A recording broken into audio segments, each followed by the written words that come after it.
Right, good morning. Good to see everybody today. Getting an opportunity to look back at last weekend's game. Obviously, again, disappointed in the result, but I'm really thankful for the leadership on this team. Thankful for our guys. They fought their butts off. We played one of our more physical games on both sides of the ball. I thought our guys gave great effort, showed great pride, and we really gave ourselves a chance going on the road against a really good team, number 2 offensive team in college football, and number 1 in many categories as well on defense. And again, this is we played a really poor third quarter, but played an excellent first half. Really outplayed them there, and then even in the fourth quarter, we still continued to fight, give ourselves a chance, move the ball.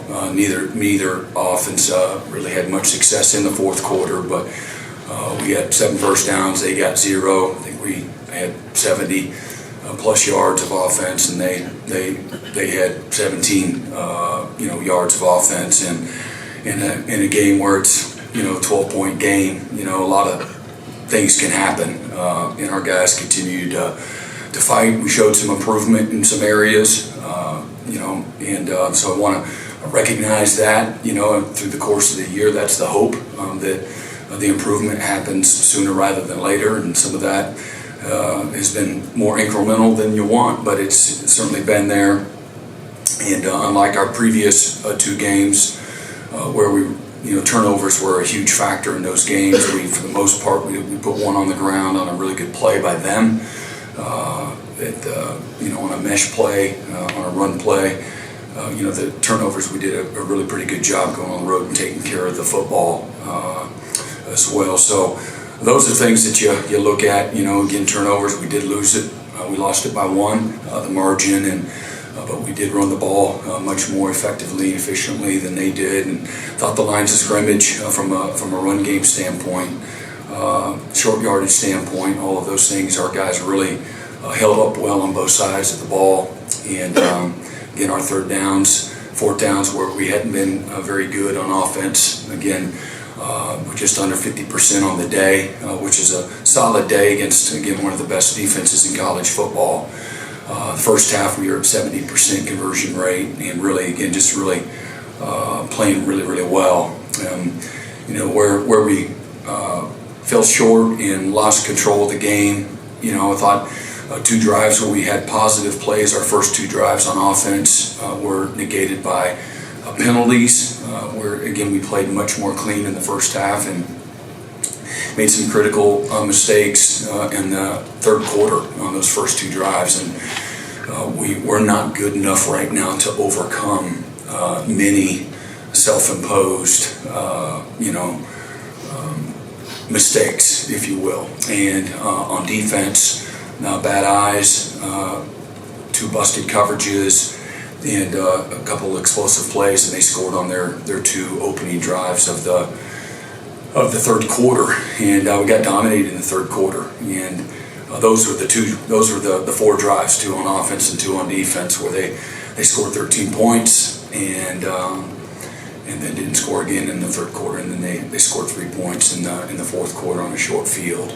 Thought their punter did a nice job of putting them in some good positions. We let a couple balls hit the ground, and then we had a return where the play where they said they targeted us, and they reviewed it, and we also had a hold. One of our best players on special teams had a little tug, and making a tough competitive play, and next thing you know, we're taking the ball at the 10-yard line, as an offense. And again, like I said, and then the next punt, where the ball goes out at the 2. They're a rugby punter, and we're in the middle of the field, and we need to be slightly left middle so we can field that punt, and we let that one.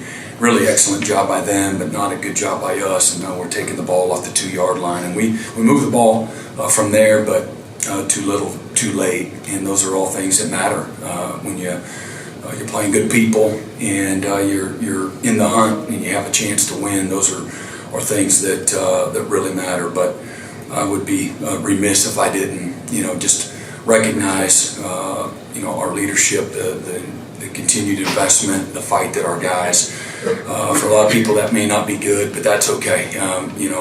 My concern is, the mindset of our players, the belief, their investment, how hard they're working, how hard they're competing. Are we giving ourselves a chance with effort and toughness and physicality? And we certainly we did that. Okay, let's start questions in the middle. Eric Bailey. Brent, do you still meet with Joe on a weekly basis, and how do you appreciate his counsel when you have to make tough decisions, kind of like you did last week? Yeah, I do, and I hadn't talked to Joe prior to me calling him on Sunday, a week ago Sunday, and I told him what I was going to do. So I hadn't talked to him about whether or not what he thought about it. When I called him, I had made the decision, and it was great. But yeah, we meet weekly, and a lot of times I talk to him a number of times during the course of the week, just normal protocol. But yeah, he's the best in the business. He's been around a lot, both good and bad, and difficult situations that being in this profession, coaching profession, and collegiate athletics, he's got a lot of wisdom that he can guide all of us coaches here, at the university. Do you still feel like you have a vote of confidence from Joe during this program's tough time? And if so, what are some of those encouraging words that he tells you right now? Well, I'm not going to give intimate conversations, but yeah, absolutely. He's got good perspective. He knows things. Where there's a great alignment from a perspective standpoint, what we're dealing with, and so that's the extent of conversations. He's kind of living and dying in the moment of the season, like a coach would, but being a great vessel of support. Mm-hmm. Hi, neighbor. Yeah, Brent, I want to ask you about the offensive line, specifically development. How do you feel like that's gone this year? Are you happy with the progress? When you look at some of the young guys like Saturday, we saw a lot of broken helmet. Yeah. How do you measure that group? Yeah, well, again, you got to have perspective. One of those is, we've gone back to back to back years where you lost players that could have chosen to come back. And so when you're losing guys early, it puts a little more pressure on the position. And I've been fortunate enough to be on a lot of teams where several years you lost guys that were draft eligible early to the draft. Not an easy thing to continue to replicate the same, consistent level of performance. Sounds good, but it's hard. And so again, as I talked about some point in time here in the last week or so, we lost, I think, 3 guys in 21, 3 starters that could have come back. And going into the 22 year, then we lost, I believe it was Anton and Wanye early, and then we lost Tyler and Andrew Rain, and then we lost Caden Green. Those are all guys that technically could be back again. And so then when you're doing that, and you again playing young guys out of high school, it's more difficult at that position than any other position for lots of reasons. And as a result, we had to pick some portal guys, and so what comes with that, they're new too. So that's how you're in the position where you may be having to play some guys prior to them, being quote unquote, ready, if you will. So what are the things that they're not going to naturally be as good at as a young player? You're talking about, a couple of freshmen in there that are getting baptized, and you're not going to be confident, and you're not going to be strong naturally. As strong as, again, a 4th or 5th year player, some of the guys that they're having to go against. But when you're not confident, you're not physical. When you're not confident, you're not getting off on the snap. And we did that several times when we just don't get off on the snap. One guy says the rest of the line gets off, on the clap, and we don't. And I'm just not pointing the finger and blame. It's just thinking about what we can't be thinking about. Just like a defensive player looking at the wrong thing. You don't look at the right stuff, you're going to get punished. Period.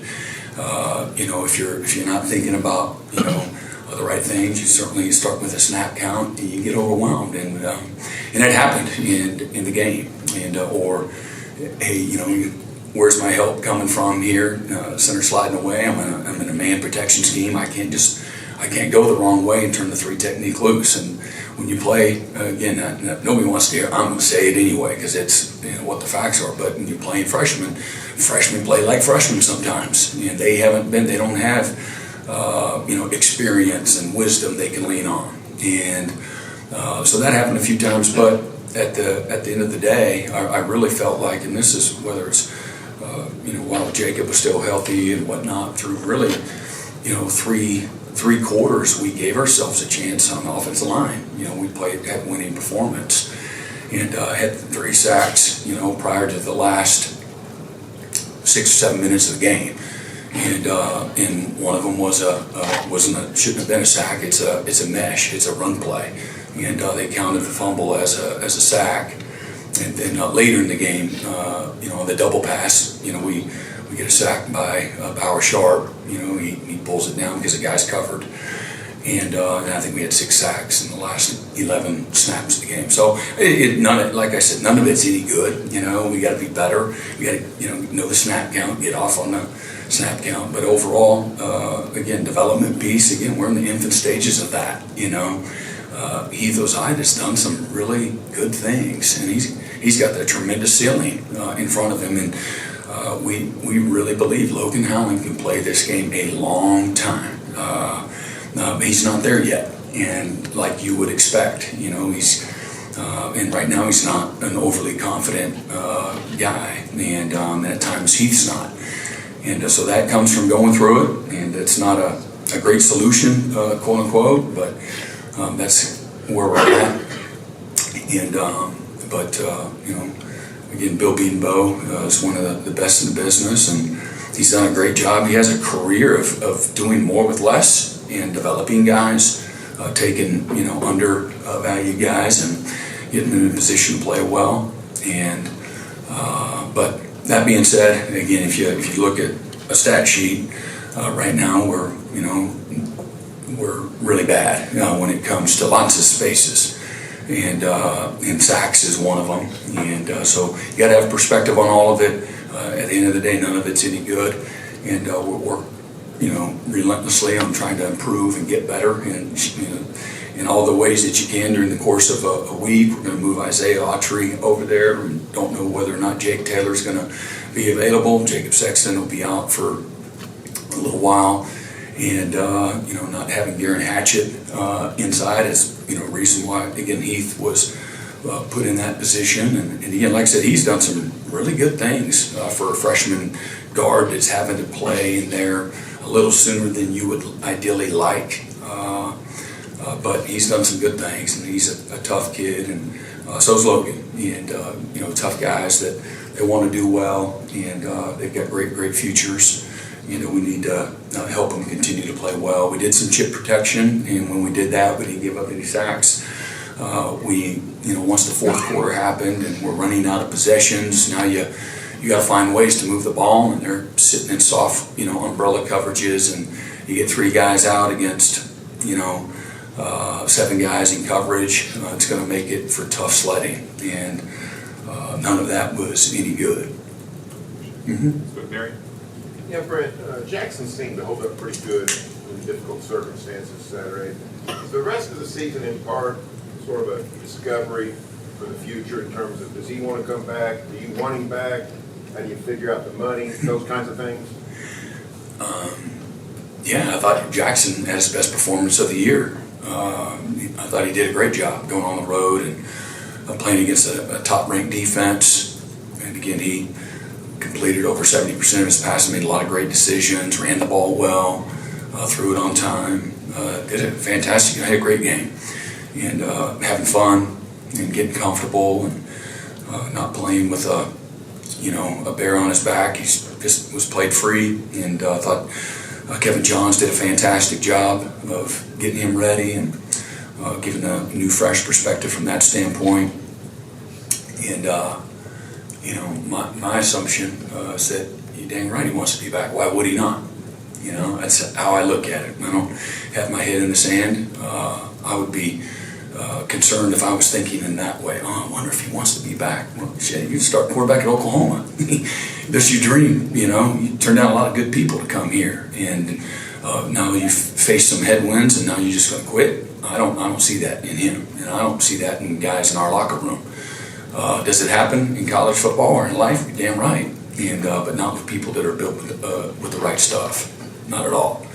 And Jackson got the right stuff. Jordan. And yeah, I mean, we got good NIL. If that's what you're referencing, and but there's a thing now called Rev Share that it's past its initial steps, and we'll be in a great position from that standpoint. But at the end of the day, for me, I want guys that want to be here because they want to put on the crimson and cream. They love their coaches. They love the locker room. They love being an Oklahoma Sooner. That's where it all starts with me. And I believe the guys in our locker room, they love meeting that criteria. I believe that firmly. But nobody in college football is going to be immune from losing some guys. That's all going to be part of it. And again, if the storms are a reason why guys want to leave, then I'm all for it. I'll help them pack their bags. I believe in that too. But our guys are strong-minded. They believe in what they're doing. They believe in each other. They believe in their opportunity. Thankful for their opportunity. I see that by how hard they work, how hard they fight, how hard they compete. Yeah, Brent, I heard you say last night on your show that your message hasn't changed. I'm wondering, it's human nature when you fail to let seeds of doubt into your head, you question maybe what you're doing. How hard has it been to maybe keep those things out, maybe easy for you? And what signs have you seen, and you kind of mentioned some of them, that the direction of this program is heading in the right direction? Yeah, well, again, what do we measure the progress from a year ago? If that's what we're measuring it, we're much better on defense, and certainly made a great improvement in our kicking game. Just look at all the efficiencies. A year ago, we were one of the worst in college football efficiency in the special teams, and now we're in the top. I don't know what exactly. I'm not a stat chaser, but I do know we're a top 20 special teams unit now. And some of that was youth, and some of that was figuring out guys on our own roster, making kicks, being more consistent. And once Luke Elzinga took over a year ago, punting the ball, and then we've got a bunch of good young players that are in year 2 and year 3 on those special teams unit. They're playing fast and physical and violent, and they understand the value of special teams and the efficiency, the details of it as well, and that shows. And again, we were a really good offense, not perfect our first 2 years. We made a tremendous jump in all the efficiency spaces. Dylan went from a 60% conversion or a completion percentage quarterback to 70%. We went for a really below average 3rd and 4th down offense in 2022 to one of the best in college football, and scoring points and red zone offense and all of those things. And for lots of obvious reasons, which you all have probably been reporting on for the last several weeks, there's been a drop-off in our offensive production, a dramatic drop-off this season. But I believe in the young talent that we have recruited, and the guys that are coming in the future, and our ability to go help in recruiting and making our roster better. In today's landscape, we have recruited really well, going on our 4th class. And then again, I love the guys on our defensive staff, and the things that Zach and combined with the other guys on our defensive staff have done. They've done a tremendous job. They've kept us in every game, given us a chance. And again, I know the end of the day, losing 3 straight really sucks. It stinks. There's no way to try to defend it, but we always got to have the perspective and what was good, what was bad, and what do we need to get better at. What was the opponent and what was Oklahoma? And defensively, we've given ourselves a chance to win. Each and every week, and we've also played a part in some degree. Maybe with South Carolina, we didn't force a turnover. It's 2 straight weeks we don't force a turnover. We need to force turnovers. That's a formula for success and how you win. You force turnovers, you complement each other, and give the offense a short field. And Tennessee, we didn't capitalize. We gave the ball right back. A game where we could have had a chance to win that game, and we didn't because we didn't capitalize. When we had those opportunities, but we need to get back to that. As well, a week ago we had 6 sacks. Against Ole Miss we only had 1, and that's disappointing. And we needed in a game that was within arm's reach all the way to the end of the game. We needed to create some negative plays and like turnovers, maybe go score on defense. We were able to do it on the road at Auburn. We didn't do it, on the road at Ole Miss. And but I don't sit here and think about all those things that you said, but I know I see what I see every single day, and our guys believe in what we do, and there's a formula for success and winning that I've had a long time and have matured through the years, and believe in work and believe in improvement and development. It's a developmental game, and then I believe in finding ways to put your guys in position to be successful. And I wanted to give again a body of work that would show whether or not we is that youth, is that injuries, or do we need to do a better job of helping them? And had to make a tough decision 2 weeks ago to help us get better. And I believe it did. And but time will tell. Mind chat there. Right, chance about come here, you got to hear this line. What is it from Jade as he continued to progress up against the SEC offensive lines, and then David as he kind of tasked? How is that on a ranch or not, as far as his development, kind of continue to press on behind the scenes?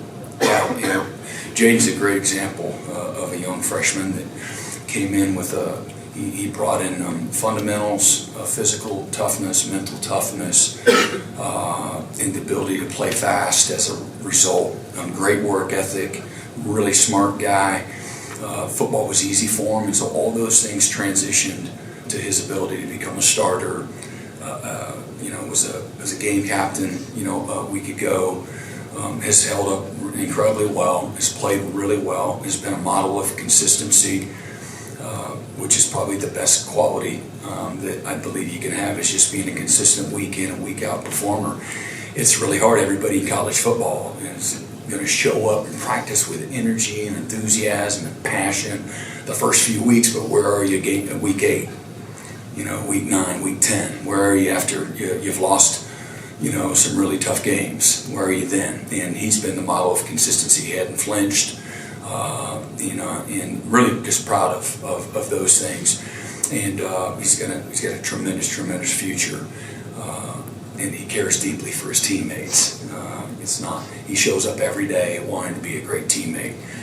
And then David Stone, the cast is, it's an inhibitor, if you will, but he's fought through it. He's still at practice. He goes and takes, live practice reps and things of that nature. He's a tough guy. He wants to improve. David Stone's best quality, he has this fantastic work ethic, but he has this amazing self-awareness. And so as a result, he doesn't get in his own way in the improvement process. He sees it for what it is. He'll have good things that he's feeling himself after a good day at practice. He whooped somebody, but he says, man, that was a really good inside session, but we got the team, good on good on the third down period. I didn't do as well. I had a bust, man. I got to be better. And he's up in the coach's offices every night, just trying to get a little more knowledge, and just he's a gym rat, and doesn't shy away from tough moments, and I love that about him. He's going to be a fantastic player because of those two traits there, the work ethic and great self-awareness and the hunger to improve every single day. Left side, James. Brent, I realize pass defense is more than just one, a corner's got to have safety, whatever, but how well is your cornerback game? We're way too inconsistent, and some that's really good, and you're only as good as your last snap, and so good in the first half. The corner play was good in the first half. Linebacker play, our underneath coverage and recognizing play actions and letting some routes get in behind us, not so much. Needs to be better.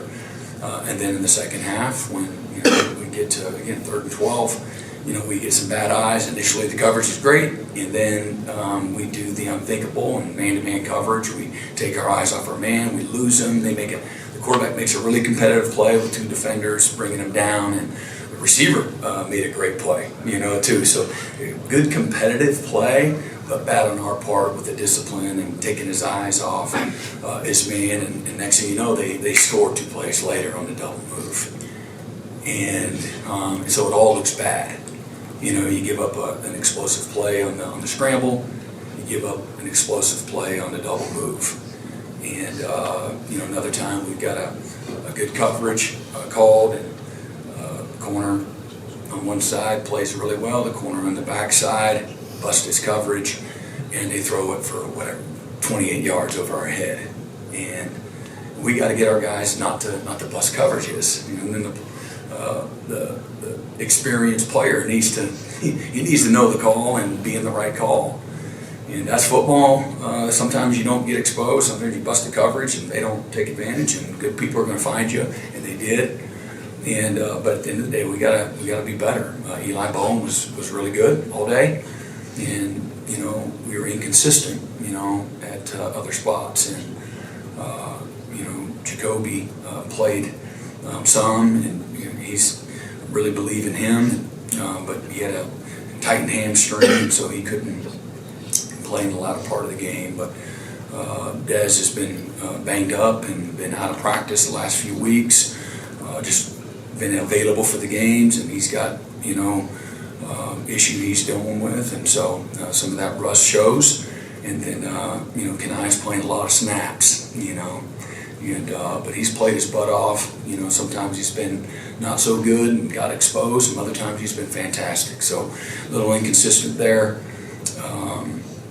as well. And then McCarty's been banged up, and unavailable early in camp and missed all the camp, and came back and then got hurt again. So we got to stay healthy there. Gentry Williams being out for the year too there. So we've been snaked at that position, but we got to be better. And again, and certainly in the plays that we got to be better with our eyes, or better with our fundamentals. And you go back and say, well, that's coaching. No kidding. It is. It's all, at the end of the day, it's inconsistent. And so it starts with us, and but it's been some times that have been outstanding, and some other times explosive plays. We're better, much better at giving up explosive plays this year. Don't know what the number is, but just watch us as a unit. We're more consistent, but we can be better, and we need to be in order to play better in that third quarter. On those first 2 drives, we need to be better there, and certainly on defense, on things that we control us. I'm not talking about competitive plays. I'm talking about things that we got to be better at. Yeah, Brent, it seems like guys like Michael Boganowski, Jaden Hardy, and Reggie Powers have done a really nice job on special teams. Their ability to stay locked in as you guys go through the struggles, and how might a week like this one that's coming up maybe get them a chance to get them on the field? It's the whole season. What you don't see is they're getting a ton of reps in practice, and they've played in several games, and they've gone in and have done really well at times, and then some other times you look like freshmen. Man, I'm really excited about those guys. I think they are going to be phenomenal.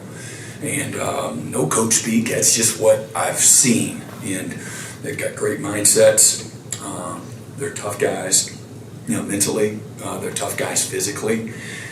They all they're contact guys. Boganowski, Powers, Hardy, they're fearless.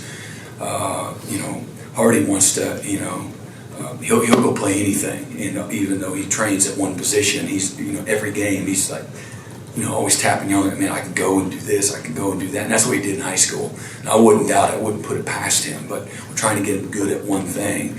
And so, but those are guys, they have range, they're physical, they got great natural instincts. All three of those guys, I mean, we crushed it with those guys. I'm incredibly proud of those guys. And again, being a freshman coming in and learning the depth of what they need to learn week in and week out. And again, there's a game plan thing that you have to, some things you carry with you, and sometimes it's a game plan specific, and they've done a really nice job. You always find windows to try to get them in the game, and sometimes it works for you, get them in, get them out. But the depth of what they're taking legit number 2 reps all season long, there's going to be a cumulative effect of that, and it's going to pay off, and it is paying off on their development. Really, and they're great leaders too for young guys. They're just mature beyond their years, and again, they're going to get in and they're going to do some really good stuff, and they're going to do some stuff that they'll learn from. And like I said, you learn the most, through some failure and not having great results. But what I love about it, they have a mental toughness too, to come right in the film room on Monday and take the corrections the right way and improve and get better. Jesse?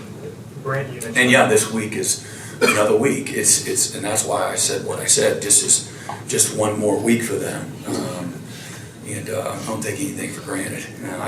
Every single week, you guys are one play from having to be the starter and playing 70 snaps. So show up every day on Monday, Tuesday. Every day of the week is important. Every day. We don't have time to waste. And don't get bored with the routine. And that's an easy thing to do. Week 6, week 7, week 8. There's a structure and a routine that keeps you focused on the right things and not get distracted. But at the same time, it's easy. I think it's easier not to do the little things than it is to do the little things really well every single day.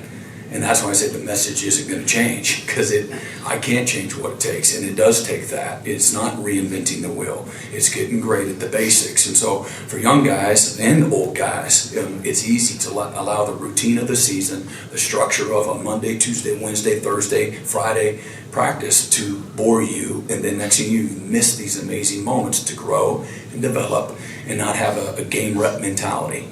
Practice habits equal game reality. In every single game, guys are going to make mistakes. Every game. I've never been in a game where they haven't. And right now, our margin for error is really thin. And so mistakes that we make are, expounded tenfold. But these guys have, this week is every bit as important, but last week was the same message. And you're hopeful that, they'll get an opportunity early in the game to go in there and continue to gain, really valuable experience and also help us win. Brent, you mentioned on your coach's show last night about Isaiah Autry and maybe getting him elevated. I just want to ask you maybe about what you've seen from his development this season, and when you've got a young offensive lineman like that maybe hasn't played yet, what are maybe the challenges or expectations in terms of just getting him maybe ready for a bigger role? Yeah, so his physical development since he's been here just been tremendous. He's put on 40 plus pounds, and strength addition that's come with that too. He's had a great fall. He's going against really good people, and again, what you see on game day shouldn't necessarily overwhelm you. It's not going to be dramatically different. They're going against an elite group of players on defense that know how to practice. They're going to show up and they're going to bloody your nose every day in practice if you're not ready to fight back. And so we've really developed a great environment for those young offensive linemen to train in every single day. And several times this year he's been the Scout Offensive Lineman of the Week. And last week he was as well. He's really improved. Is he game ready? We're about to find out. And sometimes there's an easy transition, and other times it's all right. You got to get out there now. You got to take. We give them a card every day. I give them a dot to dot. What we do. On the card, it'll say, we use the language that the offense uses. If they call that play this, I want them to learn. I don't want them to learn what we call it on defense.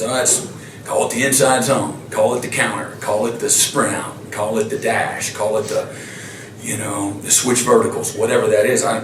that's how we talk on defense, but I want the scouts to learn what the offense calls it, and let's put it, I want it dot to dot, user-friendly, nice and colored, every single card. I want you to use that verbiage. And we as a staff coach the offensive scouts, full-time coaches, but we have some assistants that, GAs and analysts and all these guys that also, take pride in, they're the coach of the different positions. And but I want our guys to be confident, so when they do go down and they take some reps at inside, or they take some reps in team pass, or they got to get called up, quote unquote, to the varsity, that at least they don't have to overcome that. There's a natural progression for them, and so that piece shouldn't be as overwhelming. But in 1 week you might see a defense when you're game prepping that is really complicated. And they do a lot with their front, they do a lot with their pressure package, they do a lot on early downs and stemming and all these late movement things that can be overwhelming for any offensive lineman. That's why we do it on defense, because it's hard on the offense. And if I've got a freshman first-time starter at center, that I know we're going to play this week, we're going to try to make his life a living hell with what he sees. And that's what people are going to do, So that being said, he's really matured mentally, learned how to be a great practice player, how to strain and fight, be physical, gain confidence through going against good people every single day. And where we've recognized the performance and the opportunity, and I'm not going to, throw out, compliments to guys if it's not warranted, and I want it to be a big deal to our guys. And so he's been a guy that I've been able to recognize his performance and his development among several other young players over the course of the season. They're getting after it, they're making improvement, they care, they're trying to make us better every day, and in turn they get better as a byproduct of that, and he's done that. And obviously losing Sexton and losing Jake Taylor has promoted his opportunity, and where that all lands, we'll find out. My hope is that, hey man, we find ways. Let's find out what he can do. Let's all within the realm of trying to be in a good rhythm and trying to win first and foremost, whatever that looks like. But he's a top 4 guy right now. We can't just crap another tackle in the middle of the season. We don't get to go, into the whatever that's called in the NFL.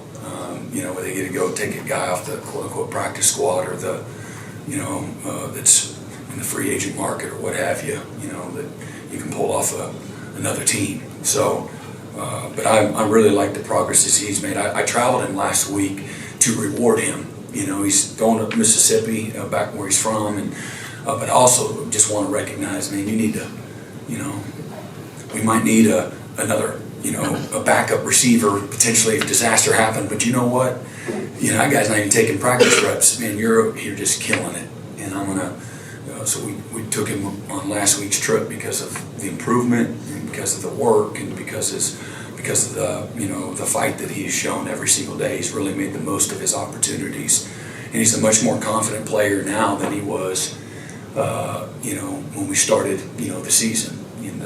And that doesn't happen for everybody. I don't take that for granted. You would assume, but just because guys are coming to practice every day doesn't mean they have that game rep mentality. And my job is to find spots where we're not practicing with the right kind of passion and energy and the intensity, and then get guys better. And I find I go to the scout teams, I go to the the varsity guys. I'm down on the offensive field, I'm down on the defensive field, I'm involved in the special teams and trying to demand everybody's best. But that's the Gold Squad, which is the scout team on all of our special teams units. Everybody's effort and attitude, their ability to execute on the practice field is it's the difference between winning and losing. That's my mindset, and that's every coach that works for me. That's their mindset. And my job is to always you don't get what you expect, you get what you inspect. And I'm always again very intentionally and relentlessly trying to do that every single day that I show up. And that's bottom line expectation of me. And that's how you get guys better, and Isaiah is a byproduct of all of that. Mhm. Brent, when you take out the sacks, I think you guys had over 200 rushing yards against Ole Miss. When you consider just how good Ole Miss has been against the run, what can a game like that do for the confidence of this offense moving forward? And how can you kind of build off that going into this last one? It's only affirmation of what I said. If we get out of our own way, and if we don't beat Oklahoma, if we do the things that winning requires, even though we have XYZ down with injuries, if we do that, and it's hard, it's always going to be hard. This year it's even more difficult because of the challenge of the people that we're playing. But if we do that, we can play with anybody. We can beat anybody that we play against. And again, that may not be popular for people to hear, and everybody wants to find negative and all of it. That's cool too. But I know what I know, and I'm not wrong. And that's affirmation of that. When we got to get better. And if we make a few more, if we can make some explosive plays in the passing game, that's going to open up even more opportunities in the run game. And if we stay on schedule, if we don't, have pre-snap penalties, if we give them good field position, if we don't, have the unthinkable, penalties that just, it's always hard to overcome. You get to 3rd and 20, it's really hard against anybody on air at practice. So, but yeah, it's affirmation that we're getting a little better. You can't, you suck and you can't coach and you're not getting better, and then you do that. Unless I guess maybe it just happened by accident on its own. Everybody fainted and we just ran, unabated. And so we all know better than that. And so you got to recognize, okay, we ask these guys to keep showing up and keep fighting and continue to work every single day, just improve a little bit. Everybody, I got to get better. You got to have self-awareness to get better. The coach can't think you got to get better, and then you think you're doing just fine, and then you're going to get better. It's not going to happen. And so you all have to have a level of humility and respect for what it takes to improve and get better. And then you have to have the accountability. You got to take the action and the accountability that goes along with it. And coach plays a big part of that, and the player does as well. And so again, as I said, man, I'm proud of our guys for the fight and the physical toughness that they showed. And our tight ends block better. We chip better. That was more noticeable. We put helmets under chin straps, and we knocked people backwards, and the pile went in the right direction. Not always, but better. And so, but not good enough to win. And so there's more to be had. Brent, within that run game, you've talked over the past couple games about the consistent effort from Javonte, but in addition to that, how cool has it been to kind of see him find his voice in the locker room and more of a vocal leader for this team? Yeah, we've really, DeMarco's done a really nice job. Javonte's taken ownership in that. He's naturally a really quiet guy. And we've worked really hard intentionally of promoting his improvement, promoting his competitive toughness that he has shown over the last several months, and then put him awkwardly several months ago in a position where, hey man, what do you got to say?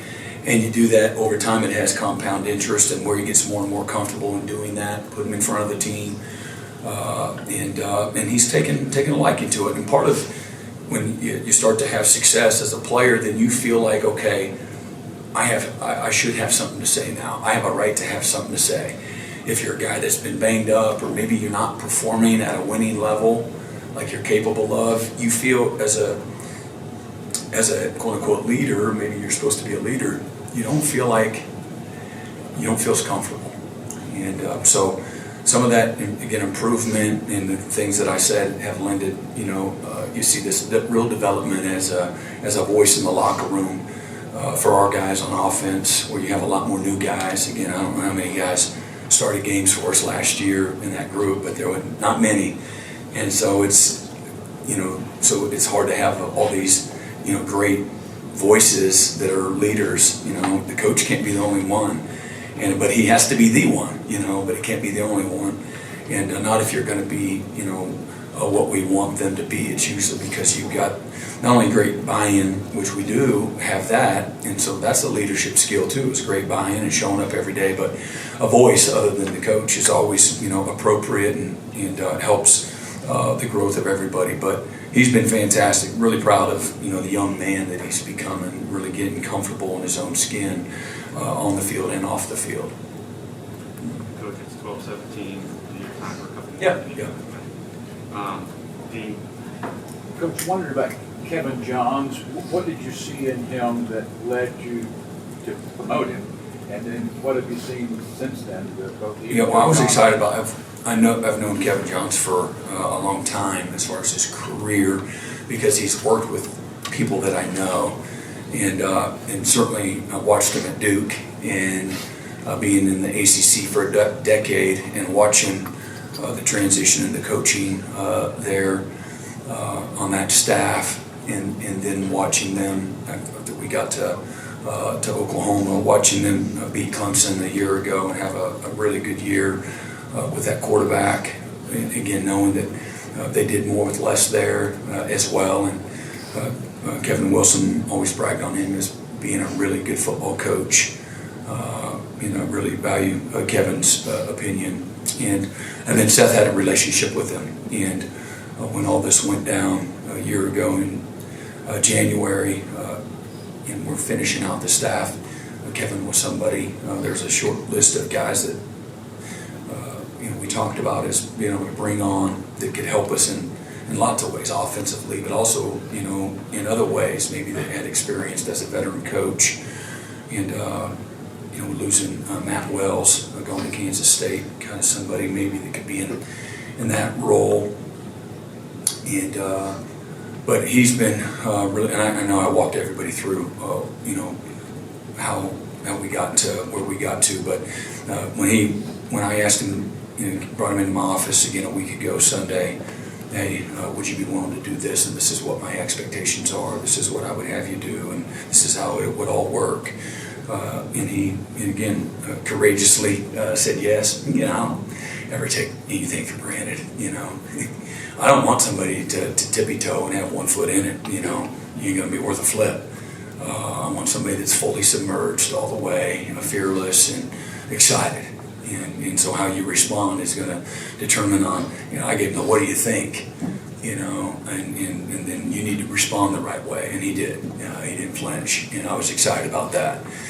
And not surprised, but like I said, I don't take that for granted. And then first time I, watched them interact, at practice, I could say, okay, good. That's,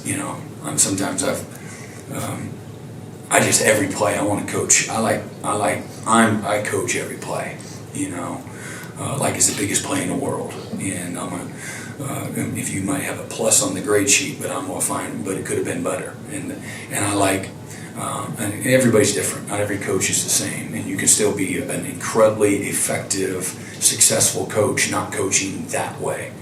But that's how I was raised in the profession. And so I like it when I see it, and I saw that immediately. I like answers. I like details. I like not taking anything for granted at practice. And every opportunity is an opportunity to teach, grow, and learn, and get better. And so I saw that piece and it might have been running from one hash to the other and coaching on the run, and I like that. And I'm listening, and I'm watching, and I'm always doing that. And again, I'm not the kicking coach, so I don't try to be the expert kicker. He misses it to the right. I'm like, hey man, we got to kick that thing down the middle, okay? And again, tongue in cheek, but I try not to major in the minors, and the minors are important, for somebody. And but as a young coach, I was given great autonomy, and all at the same time with a little bit of guidance and encouragement and correction. But that's why I pay you, Brent Venables. That's what Bill Schneider, would say. And one of the first and only times as a young coach, he says, "What are we thinking, guys?" In our, maybe it might have been in the debut of Texas Tech in the first Big 12 game in the history of the Big 12, K-State versus Texas Tech and Spike Dykes, and we get to a third down timeout, and we come over on the sideline. Mike's up in the booth, and we're like, we could do the, play zone, we could go man, and I'm like, like, Coach, what do you, I'm like, do I say it? I'm scared, I'm intimidated. Coach, what do you think? He goes, Brent Venables, that's why I pay you. And we made some kind of, I don't know if it was right on that. We won the game. But I really like ambitious, driven, prepared coaches. And I believe the best coaches, have foresight. And I've tried to challenge, I always try to challenge coaches. I've been in the defensive room as a coordinator. My job is to develop that staff and to clearly define standards and expectations and how we do what we do, and to put pressure on them constantly, and again, don't ever settle. And but all the while, affirm them too. They need that too. It's hard enough. And you can't just beat people down and tell them what they suck at and what we're miserable and how we failed today. You can do that, but it can't be only that. And so, my challenge for everybody on the staff is you show up every day like you're the head coach of your position. You're the head coach of the team. The success or the failure of the whole program is riding on your shoulders, in your decisions. And what you do at Indy, and how you handle third down period, and all of those things. And if you're doing it right, it should be that way. And you don't want to let people down. And you don't want guys that are paralyzed either. You want people that are confident. And I took the coaches back a couple of months ago, early in the season. I'm like, man, game day ain't the time to where we're trying to figure stuff out. There are times where you got to make some adjustments on the fly. That happens subtly and sometimes in a big way on a lot of game days. But we went to Texas A&M on the road in 1996, and the very first third down play, Mike Stoops says, hey, what do you, and man, he couldn't spit it out. I freaking cut him off. I'm like, Cat Blitzcheck's over, man. I was so ready, to tell him what I'm signaling in, oh, you're going to ask me? I'm ready. I'm confident and I'm ready. You need a little bit of help? Everybody needs a little help. I'm ready. Okay? I'm not going to flinch. And I don't care what the result is. I'm ready. I don't care what everyone thinks. I'm ready. I'm prepared. I've played this game. Even as a lowly assistant, that you may never ask. My butt's ready. And everybody should show up to work like that. Everybody should be deeply invested in, okay, I know he's kind of leading the red zone, package for this week, and he's kind of been here's what we need to probably do, and ultimately it's one guy's decision or it's all of us decision, but everybody should be ready. What if the other two coaches stroke out and they can't make the plays? Well, your ass needs to be ready. And why that shouldn't, any other mindset is not the right mindset. And not everybody just grabs onto that naturally, but when you're trying to put pressure on people to show up with the right attitude every day, you put the pressure on the players that way. To know the third down, you should know it like the coordinator knows it. A good coach is going to teach his players in such a way as, this is what I'm thinking, and you start doing that on Monday. Don't wait till Wednesday. Don't wait till Thursday.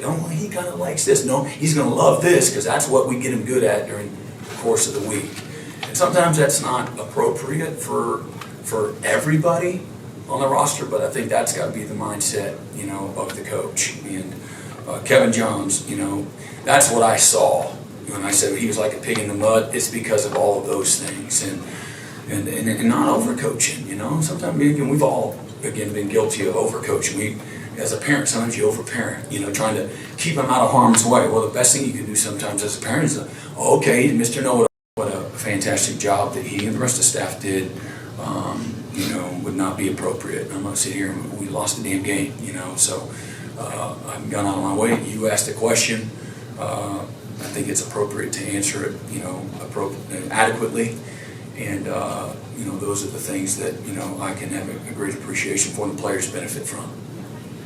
There are still a couple more. Still. Yep, that's good. John, over. Yeah, Brett, question on a couple of operational issues from Saturday. First drive, you guys' first offensive drive, they stopped the play twice. The center ref jumps in there, stops. Toledo was sub, even though you guys did not sub. Mm-hmm. And then in the fourth quarter, Ole Miss got their second sideline, which should be a 5-yard penalty. Yeah, so what they did, it looked like that was a second sub, but they're going to give, the SEC is going to give a little latitude. And I'd have to go back and watch, but the only reasonable explanation is the last play ended on a sideline. It don't matter if you put anybody in or not. That's the, some leagues didn't abide by those, or maybe they were inconsistent with that ruling. The SEC, because they know what it is, you go out of bounds and you kind of slip a guy in, and if you don't see it, because there's chaos, what are the refs looking at? They're not looking at, oh, did they send somebody in? But if your team ends on your sideline, you can swip from the receivers, and people were doing that a couple of years ago. So SEC is like, hey, if it ends on a sideline, whether you subbed or not, we're going to give the opportunity to sub. I like that. I think that's fair. That's a good rule. And so maybe the fourth down, maybe that was part of it. And there's a method to some of those substitution patterns. And for me, I'm just looking at practical. If we are allowed to sub, I'm a head coach now. We're allowed to sub. Then don't do a late sub. You do a late sub, and now you got to either call timeout or you got to take a delay because you late subbed. Around 22 seconds, you ain't got enough time to sub. Because watch what they do, how they sub.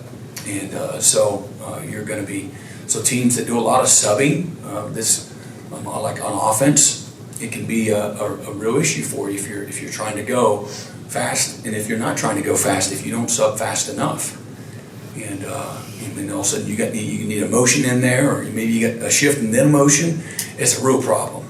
And so, but I'd have to go back and look at that, and hey, I got enough problems. Does a penalty there help you? Maybe. In stopping people, maybe. I got enough problems. Those are things that I'm not going to overrule. It's not like that's a reviewable thing. And I can, bitch, moan, and complain, turn things in. It doesn't create a solution for anything or anyone. You have an avenue of communication in that situation? Oh, yeah. Where you say they did this? Hey, yeah, and then I'll find out, and then they get back, well, it wasn't really a warning. It was, it really, they gave a little, it wasn't like the last time. So, whatever. It's good. Cliff Rontok, right? So, Coach, you've been in the midst of all these high-pressure SEC games. And it's all high pressure. It's always that. I know what you're saying, though, but I don't think it's a new thing because it's the SEC. The margin for error is small. We said going into one possession league, and every week seems like maybe you're the best players in the world you're playing. And I again say that in a humorous way, but it's all high pressure. Always has been. Yeah, but now you're playing Maine in the midst of all of that, Yeah. a non-conference game, championship subdivision. On one hand, obviously, you played a lot of tough games. On the other hand, you guys have struggled. What mental approach do you need to see from your guys, given the change in Well, that's just what you do every week. You got to know the DNA of the new team, but it's a nameless, faceless. It's about you, your standards, how you practice, how you prepare, the sense of urgency, the fundamentals. Are you improving, getting better? Your mindset, your attitude, your workload, your intensity, your focus on detail. You can't cheat the game. And so it don't matter about the opponent. If we don't take care of us, if we don't do those things that I just said, if we're not coming in, if we've been I'm going to come in and do extra recovery this week. I got a routine of red light therapy. Oh, but not this week because this team, we're only favored by this, or we're not favored, we're down. So, this is Texas, so I'm going to practice this way. And listen, I know what the results have been. I've in a really tough way, have lived through all of it. I'm the leader of it, and I take all of it, and that's appropriate. But man, you don't play to a scoreboard or an opponent. You just don't. And every week is again a season of its own. It's always the biggest game of the year. It's a great opportunity to improve and get better for us on a 3-game losing streak. Hey, let's get back on track. Let's start to create a little momentum, and then feel a little bit better. Winning cures a lot, and having some success develops confidence. And you can still get confident being down on the scout team, like an Isaiah Autry, even though we're losing. But man, winning is affirmation in some ways, and But winning, I don't ever take it for granted. And nobody wants me to come in here and go through all this stuff. I can brag on me. Nobody.